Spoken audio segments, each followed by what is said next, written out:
Right now, a composer is losing a job to a machine, and the machine is getting the credit legally. A company figured out how to get paid for music no human wrote, not by making better music, by filling a form before anything and anyone thought to stop them. Hold one question the whole way through. A machine got authorship rights, but machines don't have bank accounts. So, who got paid? This is AIVA, the cleanest playbook I have ever seen for winning a market without ever competing in it. Start with the skill. It trained on tens of thousands of scores from the great composers.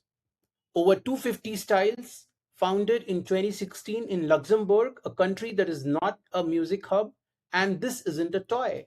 It is the first AI ever recognized as a composer, and its music has been performed live by Brussels, one of Europe's major orchestras. Got there first anyway. Now, the number that matters. A professional composer charges 3,000 euros for a day of work. Ivar's plan costs 33 euros a month. Remember, 33. It comes back and it has a face. The clients who switched said the music was fine. Not brilliant, fine. Sit with that word. It is going to end a profession. Pyri Parov, a computer scientist and a musician, trained in both, raised in a family of artists. He didn't disrupt music from the outside, he came from inside it. But he held a belief most of his own field found offensive. Creativity, he bet, is a pattern and not a soul. Feed a machine 30,000 scores and it does not imitate music. It learns the rules underneath, and if it can learn the pattern, it can author the result. He didn't wait for permission or consensus. He built the company beside the assumption and let reality catch up. Hold on to creativity is a pattern. It explains everything he does next. Everyone calls AIVA an AI music generator. That label is exactly why almost everyone misreads the company. Here's the difference. AIVA doesn't make audio, it makes scores. You pick a style and a mood, and minutes later, it hands you a full composition. A generator gives you a file, finished audio, nothing to register, no author, just a user and a tool. Versus AIVA gives you a composition sheet a human can read, perform, edit, and own. And the difference is legal, not cosmetic. Copyright was built around the authored composition. A score has an author, audio does not. And that author line is the entire business. Once you claim a machine composes, you can claim it authors. That one idea became a legal strategy, a moat, and a middle finger to the industry all at once. Here is how it became money. 3 tiers, one trick. Free. The machine keeps the copyright. You can use the output. You don't own it. So, 11 euros a month. Now you buy some of it back. Enterprise, licensing at volume.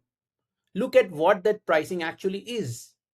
You pay to own what you made.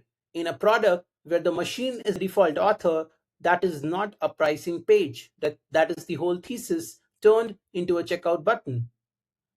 Royalties flow to authors, never to tools.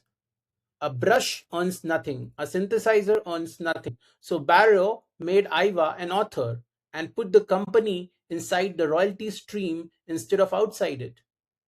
And the flywheel turns. Register, rights, revenue, better models. Round and round. Nobody sees it because the first push looks like paperwork. The moment that should have been impossible. There is an institution in France called SECEM. They decide who gets paid when music plays anywhere, and they have done it since 1851. They collect for names like Ravel, the composer of Bolero, Piaf, France's most beloved singer. In 2017, they said yes to an algorithm, but notice how. They never ruled that an AI is an author. They let AIVA join as a legal entity, the same membership slot a publisher uses, same paperwork, no philosophy required. No court, no vote, no debate. 166-year rule gone in a form. But read the fine print, because the fine print is the whole story.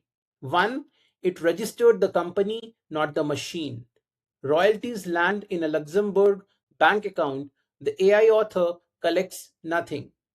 Two, and this is the one that should unsettle you. It learned from Bach, Beethoven, Mozart, men dead for 2 centuries. The scores are public domain, so no consent was needed. Perfectly legal. But is that authorship or the most sophisticated average of dead men's genius ever built? Three, SACM is in the world. The US and EU are moving in the opposite direction, and the lawsuits are stacking up.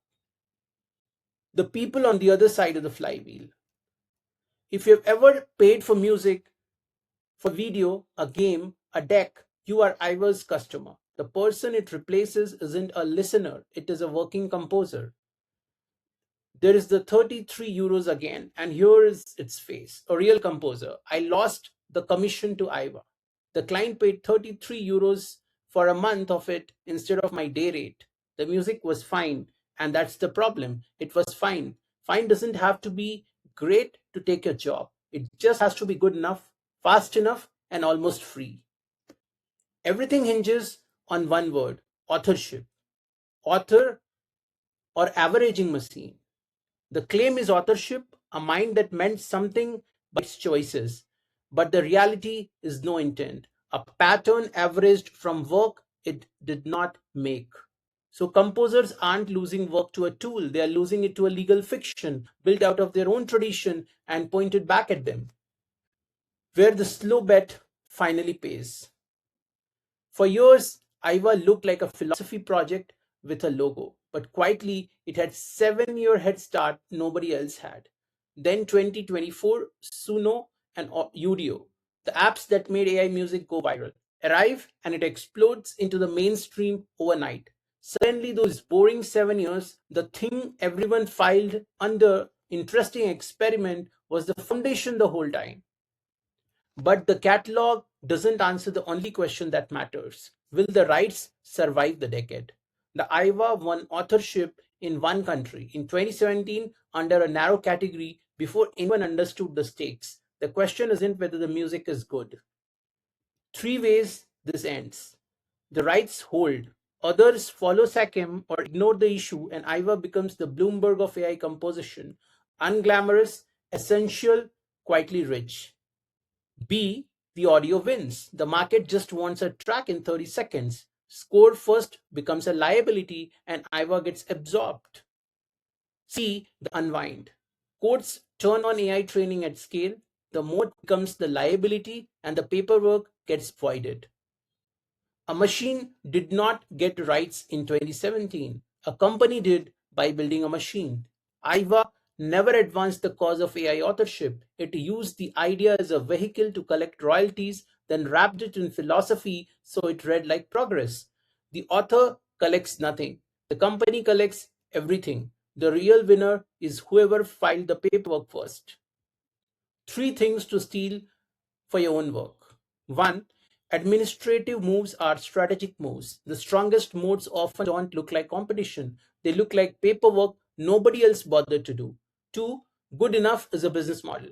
When competence costs 3,000 euros and you cost 33, brilliance becomes a luxury only the top of the market can afford. Everything under it is yours.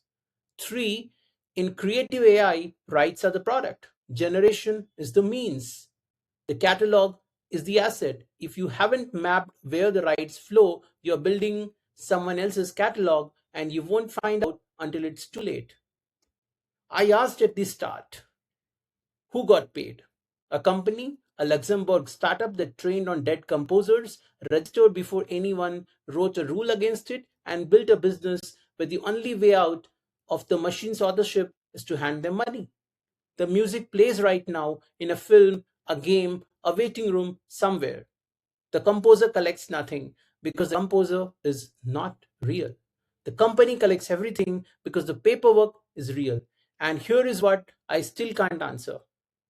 If that is what authorship becomes, a legal fiction built to look like a person, is a word worth anything at all? I don't have an answer, and I'm not sure anyone does yet.